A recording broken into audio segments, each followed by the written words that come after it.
In our last segment, we meet with author Susan Orosco.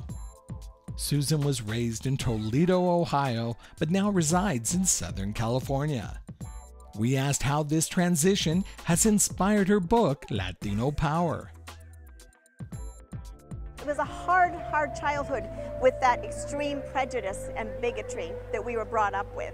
So when I came out here to Los Angeles, it was such a culture shock to me because I got to not only know who I was as far as a Latina was concerned, but I got to know what my whole culture was about. And I wasn't overwhelmed by the bigotry and the prejudice out here. It was more like a community, and I was so welcomed into it that when I wrote Latino Power in my book, 7 powers all Latinos have upon which to build an empire, I talk about our heritage. I talk about where we all come from. We are all from the bloodlines of both the conquered and the conqueror. And I think that we can both choose whichever one of these bloodlines we want to use to help us in our lives. Do you want to be the conqueror or the conquered? The way I grew up helped me into writing my book, Latino Power, because I was so taught that being Latino, that I probably wasn't going to accomplish much with my life. So when I came out here to Los Angeles, I began to learn through my own culture and my own people that not only will I accomplish a lot, but I have a lot of support. And I think that's one of the 7 powers I talk about in my book. Latino Power, 7 powers we all have upon which to build an empire. One of them is that Latinos do give each other a lot of support. I know there's a lot of talk that we don't really help each other, but I found in my experience that we do. And I think you find what you're looking for in any situation. And in my situation here, I found the support from my community.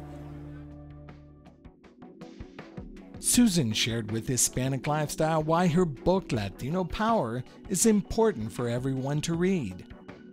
I want to get this book in the hands of as many Latinos as I can because I think that it's the motivation and the inspiration we all need as Latinos. I needed this book, and I can't be the only one that was raised with this fear and with the walls and with all of the limitations.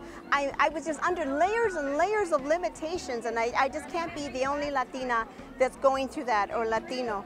So I would like for my book to be promoted and for other people to read this book. I go to the book fairs, I promote it online. It's LatinoPower7.com, LatinoPower7.com. And then, of course, you can go to my website, SusanOrosco.com, and learn more about my book and about myself. But this book is for all Latinos. Because I was born and raised in Toledo, Ohio, I often heard stories about the American dream, especially in grade school. I was never led to believe it applied to me, mind you, but most spoke freely about it around me.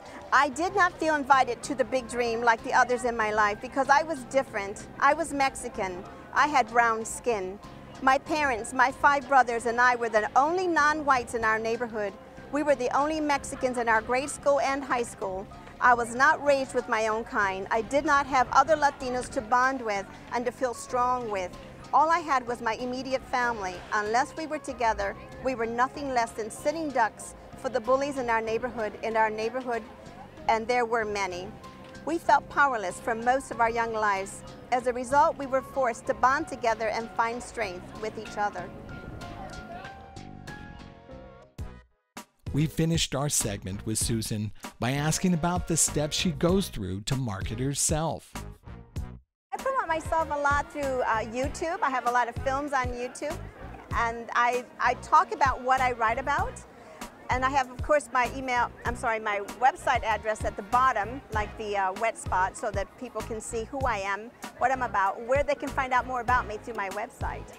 But then the social networks really work well too, like Facebook and Twitter, and Facebook has something special right now called the fan page, where you can create a fan page, and there you can talk more about who you are, and people will become your fans because they're really interested in you and what you write about, what you talk about, what you stand for, your philosophy. And they're pure fans, the people who really follow you. Fanatics, you know, fan means fanatic, and that's a good thing to have when you're a writer or any producer or creator of some kind of art. You want to have fanatics. really wanting to know more about you.